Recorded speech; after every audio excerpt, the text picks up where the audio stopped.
नमस्कार, मी पुष्पलता जगताप आणि तुमचं माझ्या यूट्यूब चॅनलमध्ये खूप खूप स्वागत आहे. आजच्या व्हिडिओमध्ये आपण जाणून घेणार आहोत नरक चतुर्दशीला कोणाचे पूजन करतात, किती दिवे लावतात, जाणून घेऊया पूजा पद्धत आणि त्याचबरोबर शुभ मुहूर्त, कथा आणि नरक चतुर्दशीचे धार्मिक महत्त्व काय आहे संपूर्ण आपण या व्हिडिओमध्ये जाणून घेऊया. चला तर मग. हिंदू धर्मानुसार दरवर्षी अश्विन महिन्याच्या चतुर्दशीला छोटी दिवाळी साजरी केली जाते. यावर्षी नरक चतुर्दशी किंवा छोटी दिवाळी 20 ऑक्टोबर 2025 वार आहे सोमवार, ह्या दिवशी साजरी करणार आहोत. नरक चतुर्दशीच्या दिवशी भगवान श्रीकृष्णाने नरकासूर नावाच्या राक्षसाचा वध करून सुमारे 16,000 स्त्रियांची मुक्तता केली. असे मानले जाते की त्यामुळे हा दिवस दीप प्रज्वलन करून साजरा केला जातो. यासोबतच या दिवशी लोक यमदिव्यासाठी दिवा लावून कुटुंबाच्या कल्याणासाठी प्रार्थना सुद्धा करतात. तर काय आहे नरक चतुर्दशीचं महत्त्व? तर नरक चतुर्दशीला छोटी दिवाळी असेही म्हणतात आणि धार्मिक मान्यतेनुसार चतुर्दशीचे व्रत करणाऱ्यांनी सर्व पापे नष्ट होतात. या दिवशी उपवास केला जातो आणि संध्याकाळी उपवास सोडला जातो. त्याचप्रमाणे नरक चतुर्दशीला किती दिवे लावतात? तर नरक चतुर्दशीच्या दिवशी 14 दिवे लावले जातात. संध्याकाळी घराच्या मुख्य प्रवेशद्वारावर मोहरीच्या तेलाचा दिवा लावला जातो. नरक चतुर्दशीच्या दिवशी आता काय करू नये हे सुद्धा आपण बघणार आहोत. तर नरक चतुर्दशीला मृत्यूची देवता किंवा यमराजाची पूजा केली जाते आणि त्यामुळे या दिवशी कोणत्याही जीवाची हत्या करू नये. यासोबतच घराची दक्षिण दिशा अस्वच्छ करू नये किंवा दक्षिण दिशा स्वच्छ ठेवावी. आता बघूया की नरक चतुर्दशीला कोणाची पूजा करतात? तर नरक चतुर्दशीच्या दिवशी भगवान श्रीकृष्ण, यमराज आणि धनाची देवी लक्ष्मी देवी यांचे पूजन केले जाते. नरक चतुर्दशीच्या दिवशी अमावस्येला दुसऱ्या दिवशी दिवाळी साजरी केली जाते. तर नरक चतुर्दशीच्या दिवशी कुठे कुठे काली चौदस पूजा सुद्धा केली जाते. आता काली चौदस पूजा म्हणजे काय? काली चौदसच्या दिवशी काली देवीची पूजा करण्यापूर्वी अभ्यंग स्नान करणे अत्यंत महत्त्वाचे आहे. असे मानले जाते की असे केल्याने व्यक्तीला सर्व त्रासापासून मुक्ती मिळते. या दिवशी देवी कालीची पूजा करण्यापूर्वी स्नान करून अत्तर लावावे आणि पूजेला बसावे. त्यानंतर चौरंगावर लाल रंगाचे कापड पसरावे. त्यावर काली मातेची मूर्ती किंवा चित्र स्थापन करून नंतर दिवा लावावा. त्यानंतर काली मातेला फळे, फुले, कुंकू, हळद, कापूर, नारळ आणि नैवेद्य अर्पण करावा. शेवटी काली चालीसाचे पठण करावे आणि मंत्राचा जप करावा. आता बघूया नरक चतुर्दशी पूजेची संपूर्ण विधी, मंत्र आणि साहित्य. नरक चतुर्दशी हा केवळ एक उत्सव नाही, तर आत्मशुद्धी, कृतज्ञता आणि मृत्यूच्या भयापासून मुक्तीचा आध्यात्मिक प्रवास देखील आहे. त्याचबरोबर नरकासूर आणि बलीची कथा आपल्याला शिकवतात की वाईटावर चांगले विजय निश्चितच मिळते आणि दानाचे महत्त्व कायम आहे. यावर्षी जेव्हा तुम्ही 20 ऑक्टोबर सोमवारला 2025 रोजी नरक चतुर्दशी साजरी करता, तेव्हा अभ्यंग स्नान आणि यमपूजा ही केवळ एक विधी मानू नका, तर तुमच्या जीवनातून नकारात्मकता काढून टाकण्याची आणि नवीन जीवन सुरू करण्याची एक संधी मान. तसेच नरक चतुर्दशी आणि छोटी दिवाळी आणि रूप चौदस असेही म्हणतात. या दिवशी हनुमान जयंती सुद्धा साजरी केली जाते. आता नरक चतुर्दशीच्या दिवशी तर पूजा करायची, तर ती कोणाची करायची? तर या दिवशी भगवान शिव, माता कालिका, भगवान वामन, हनुमानजी, यमदेव आणि त्याचबरोबर भगवान श्रीकृष्ण यांची पूजा केल्याने मृत्यूनंतर नरकात जावे लागत नाही. विष्णू मंदिर आणि कृष्ण मंदिरात देवाचे दर्शन घ्यावे. यामुळे पाप दूर होतात, पापापासून मुक्ती मिळते आणि सौंदर्य प्राप्त होते. आता पूजा करताना पूजेची साहित्याची यादी काय? तर काय करायचं? तर पूजेसाठी तुम्ही घरातील पूजास्थळ स्वच्छ करा, तिथे गंगाजल शिंपडा. त्यानंतर एक व्यासपीठ तयार करा. त्या व्यासपीठावर स्वच्छ कपडा पसरा, जमल्यास लाल रंगाचा, आणि त्यावर भगवान श्रीकृष्ण, देवी काली, हनुमान आणि यमराज यांची मूर्ती किंवा चित्र असेल तर ते चित्र स्थापित करा. देवपूजा करताना दिवा लावा. धूप, फुले, फळे, मिठाई आणि नैवेद्य अर्पण करा. भगवान श्रीकृष्णाला तुळशीची पाने आणि माखण, भगवान श्रीकृष्णाला माखण आवडतं म्हणून माखण अर्पण करा. त्याचबरोबर देवी कालीला लाल फूल आणि हनुमानजीला बुंदीचा लाडू आपण अर्पण करत असतो. आता बघूया नरक चतुर्दशीची पूजा पद्धत काय आहे. तर नरक चतुर्दशीच्या दिवशी सूर्योदयापूर्वी स्नान करावे. अभ्यंग स्नानाची वेळ असल्याने तिळाच्या तेलाने अंगावर मसाज केल्यानंतर उटणे लावावे.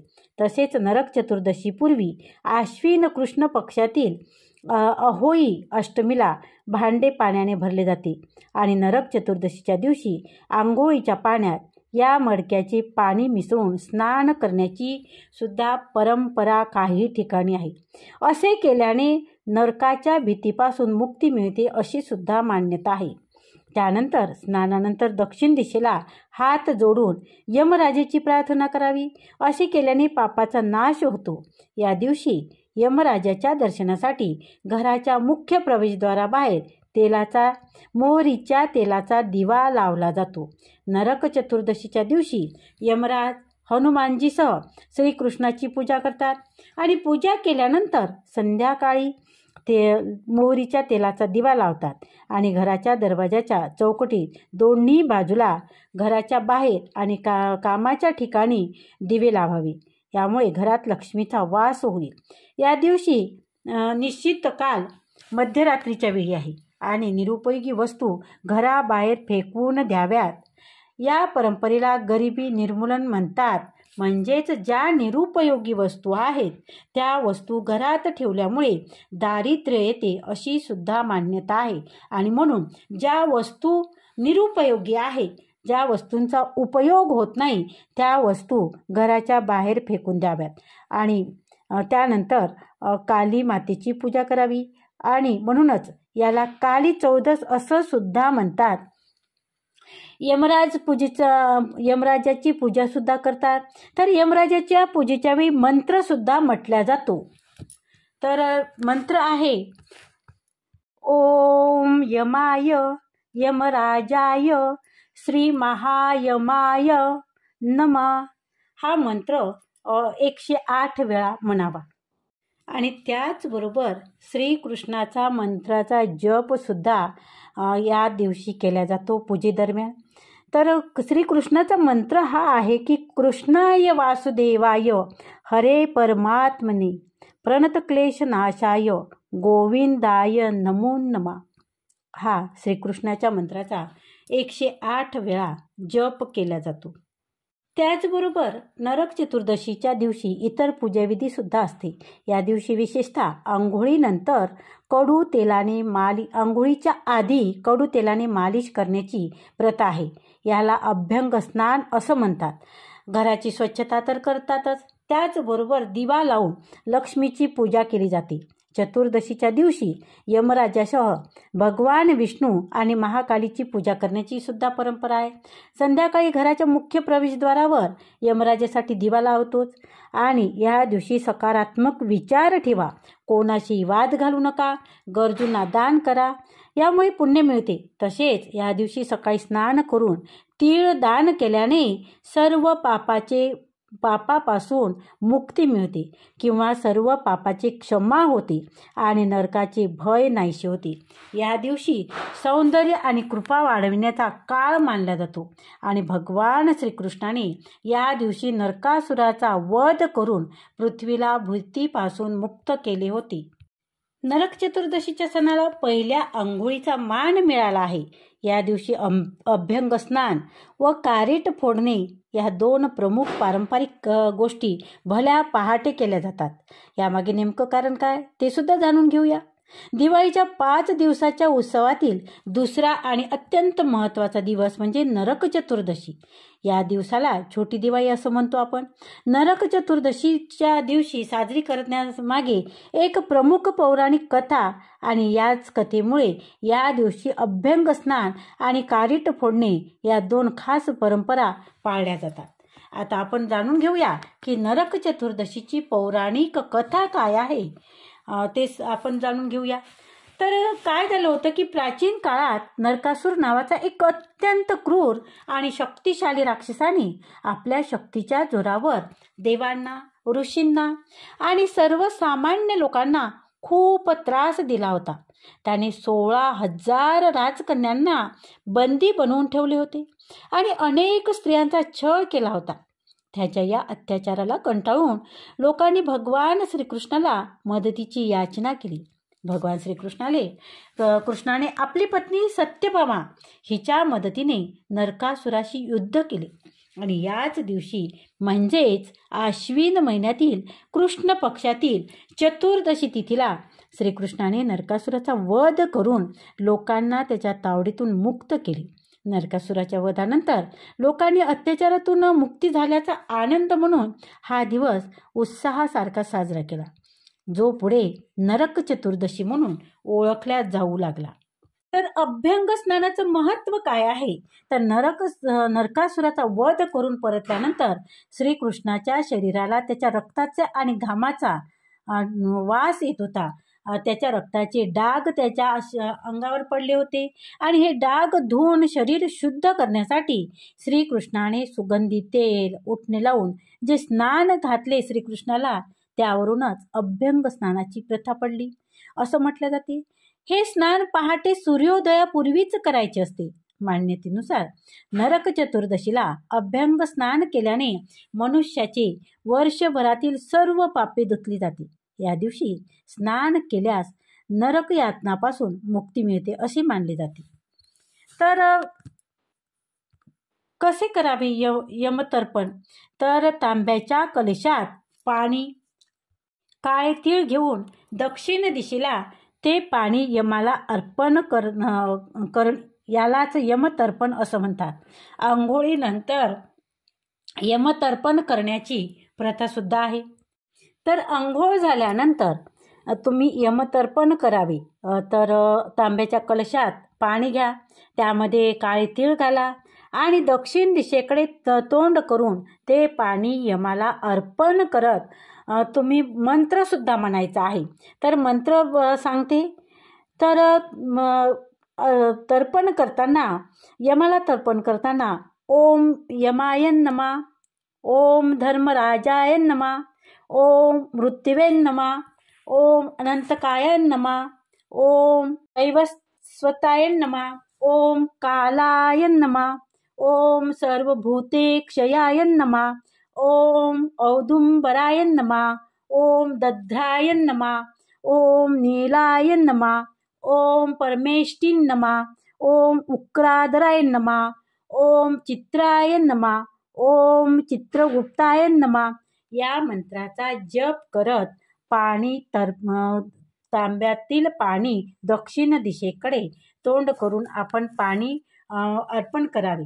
अर्पण केलेले पाणी घरात न सांडू देता ते पिंपळाच्या झाडाला किंवा अन्य कोणत्याही झाडाला अर्पण करावे. ही गोष्ट खूप महत्त्वाची आहे. तुम्ही जे पाणी अर्पण करता यमदेवतेला तर ते पाणी घरात सांडू द्यायचं नाही. तर ते पाणी तुम्ही पिंपळाच्या झाडाला किंवा अन्य कोणत्याही झाडाला अर्पण करावे. आता प्रथा ही आहे की कारीट फोडण्याची प्रथा. तर अभ्यंग स्नानापूर्वी कारीट नावाचे एक फळ जे कडवट असते ते पायाने फोडण्याची सुद्धा प्रथा आहे आणि ही प्रथा नरक चतुर्दशीचा एक महत्त्वाचा भाग आहे. कारण कारीट हा नरकासुराचे प्रतीक मानले जाते. म्हणजेच नरकासुराचा वध डाव्या पायाच्या अंगठ्याने तो फोडायचा असतो. श्रीकृष्णाने नरकासुराचा वध केला याचे प्रतीक म्हणून नरक चतुर्दशीला पहाटे पाय ठेवून कारिक फोडले जाते. कारिक फोडल्यावर त्यातून बाहेर पडणारा लालसर किंवा पिवळसर रस हा नरकासुराच्या रक्ताचे प्रतीक मानले जाते. हे कृत्य वाईटावर आणि पापावर विजय मिळवण्याचा शुभ संकेत देते. कारिक फोडल्यानंतर येणारा कडवट वास नरकासुरानंतर दूर झालेला अत्याचार आणि वाईट शक्तीचे प्रतीक मानले जाते. यानंतर सुगंधी अभ्यंग स्नान करून शुद्ध आणि सात्विक जीवनाचा सुरुवात केली जाते. थोडक्यात काय तर नरक चतुर्दशी ही केवळ दिवाळीची तयारी नाही, तर ती अत्याचारावर धर्माचा विजय आणि पापावर पुण्याने मिळवलेला विजय दर्शवते. या दिवशी अभ्यंग स्नान आणि कारिक फोडण्याची प्रथा पाळून प्रत्येक जण आपल्या जीवनातील वाईट प्रवृत्ती आणि नकारात्मकतेवर विजय मिळवण्यास बळ देत असतो. तर दिवाळीच्या सर्वांना खूप खूप शुभेच्छा. धन्यवाद. आजचा व्हिडिओ कसा वाटला तो कमेंटद्वारे नक्की कळवा. तसेच व्हिडिओला लाईक करा, व्हिडिओ शेअर करा, कमेंट करा आणि त्याचबरोबर जर तुम्ही चॅनलवर नवीन असाल तर चॅनलला सबस्क्राईब जरूर करा. धन्यवाद. खूप खूप धन्यवाद.